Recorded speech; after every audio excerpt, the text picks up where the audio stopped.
semua kumpul di kediaman Wakil Gubernur bersama dengan Forkopimda yang Islam, dan bersama-sama kita turun ke lapangan Merdeka untuk menyelenggarakan sholat Idul Fitri.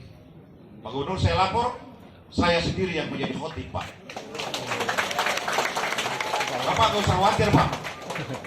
Saya tamatan Madrasah Sanawiyah, saya adalah lulusan Madrasah Aliyah, dan di kampung saya turunan imam, Pak. Bapak gak usah khawatir.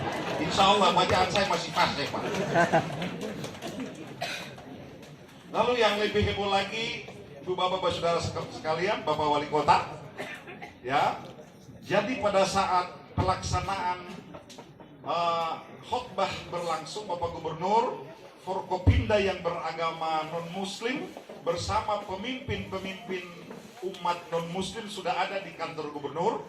Kira-kira diperkirakan waktu tertentu Bapak Gubernur rombongan akan masuk ke tribun di lapangan Merdeka. Ya.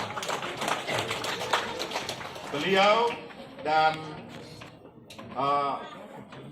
tamu yang lain sudah ada di situ, sehingga selesai kita sholat Id langsung bersama dengan masyarakat, langsung berjabatan tangan.